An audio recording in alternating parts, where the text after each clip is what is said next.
le financement des installations de gestion des déchets. La parole est à François Tadi. Merci, Monsieur le Président. Je vais également solliciter la conseillère exécutive à mon tour. Nous partageons tous, je crois, sur les bancs de notre Assemblée, la volonté de faire de la Corse une région exemplaire en matière de développement durable. Et nous avons mis au nombre des priorités la question du traitement des déchets.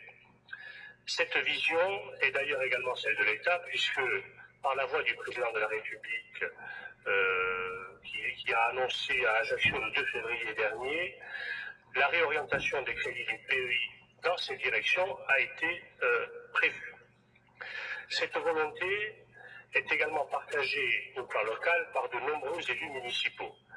Elle a permis au cours des dernières années de grands progrès, la fermeture des dernières décharges municipales illégales, la création de filières économiques de gestion de déchets, accessoirement à la création de nombreux emplois, le tri sélectif des déchets qui désormais est devenu une réalité également dans l'île. Des financements publics importants ont été mobilisés pour réaliser ces équipements, et notamment deux d'entre eux que je citerai.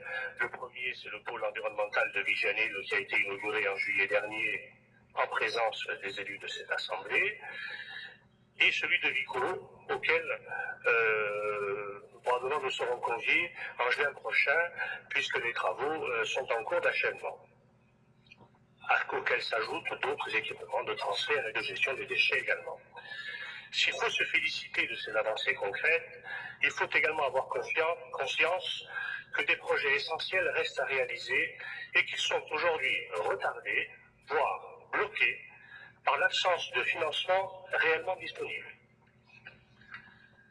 Pour le seul Civadec, dont je connais le mieux les besoins, mais ce n'est pas exclusif d'autres besoins exprimés par d'autres organismes qui s'occupent du traitement des déchets, publics ou privés d'ailleurs, le programme de financement à 5 ans, d'investissement à 5 ans, est évalué à plus de 80 millions d'euros, dont 26 millions pour les équipements de gestion et plus de 55 millions pour les unités de pré-traitement. Ces équipements sont indispensables pour sécuriser définitivement la filière et atteindre les objectifs de recyclage fixés par le Grenelle de l'environnement, à savoir 35% en 2012 et 45% en 2015. En regard de ces besoins et de ceux de nombreux organismes publics ou privés, les services de l'Office de l'environnement de la Corse ont évalué les concours financiers disponibles à seulement 21,6 millions d'euros, dont 6 millions d'euros au titre du PEI.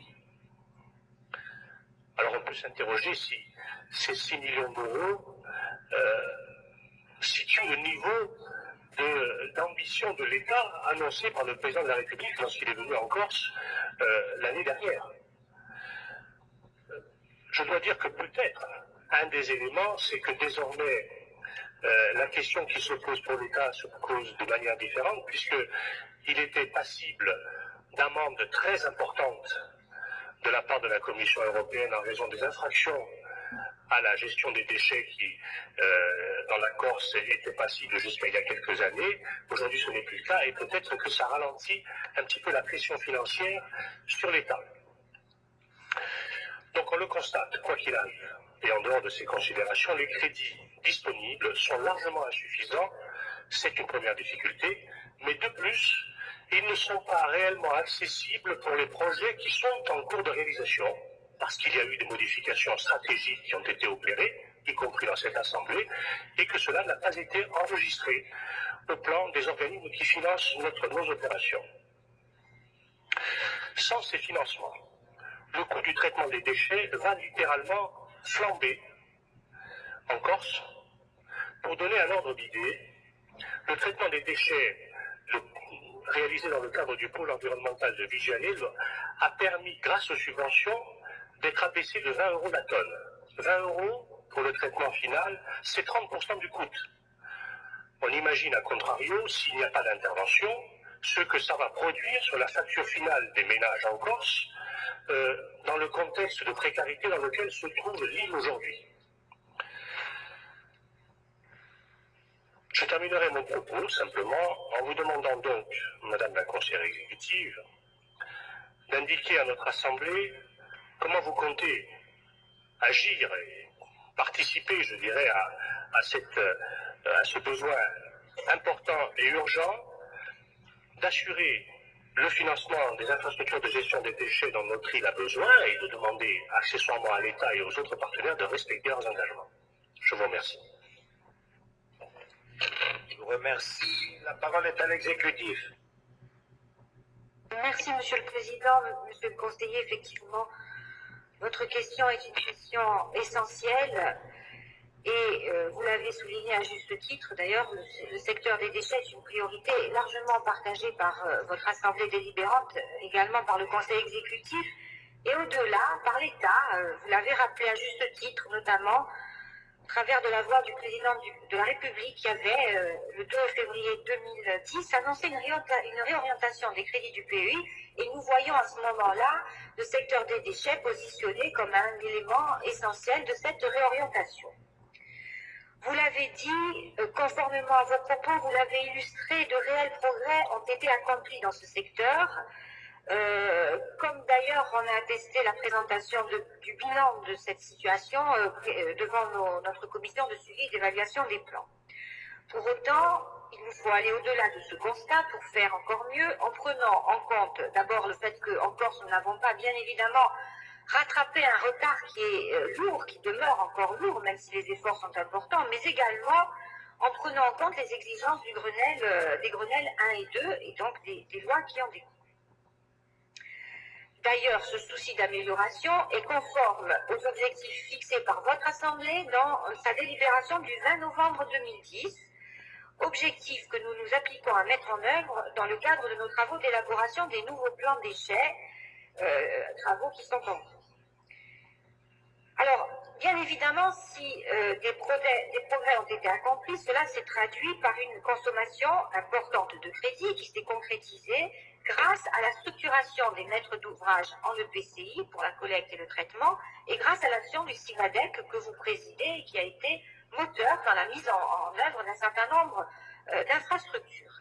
Cette forte impulsion dans le secteur des déchets m'a conduite, en tant que conseillère exécutive en charge de cette question, à alerter Monsieur le Préfet Bouillon par un courrier en date du 15 décembre dernier, après avoir d'ailleurs demandé une évaluation prévisionnelle des projets en cours ou à venir par nos services. Je faisais état dans mon courrier d'une situation préoccupante, et vous y avez fait référence, en vue de l'analyse des 3 fonds de concours que sont d'une part le CPER, contrat de projet État-région, le PO FEDER et le PEI pour couvrir les besoins recensés par nos services. Concernant le CPER, 20 millions d'euros ont été engagés sur les 28 millions prévus, alors que sur le PO FEDER, près de 8 millions ont été engagés sur les 12 millions prévus. En revanche, la deuxième convention d'application du PEI prévoyait 49 millions d'euros, alors que moins de 10 millions ont été mobilisés. Nous serions en droit d'imaginer que le différentiel devrait pouvoir demeurer à notre disposition pour mettre en place les infrastructures manquantes. Alors, tout d'abord, nous nous sommes heurtés à l'impossibilité d'abonder le CPER, mais aussi d'augmenter le taux d'intervention des crédits du PO FEDER sur la période 2007-2013. Nous avons cependant, il faut quand même le souligner, obtenu des crédits supplémentaires dans le cadre du PROCED, issu des fonds Grenelle à hauteur d'1,2 million d'euros pour l'année 2011, avec une faible contrepartie de notre collectivité de 100 000 euros. Malgré cette ouverture, qui représente certes une petite opportunité financière et qui sera d'ailleurs reconduite en 2012, la situation reste très préoccupante. Et nous avons demandé la prise en compte par le PEI, qui apparaît, je vous l'ai dit à l'instant, en sous-consommation, de certains équipements structurants lourds, comme par exemple les quais de transfert.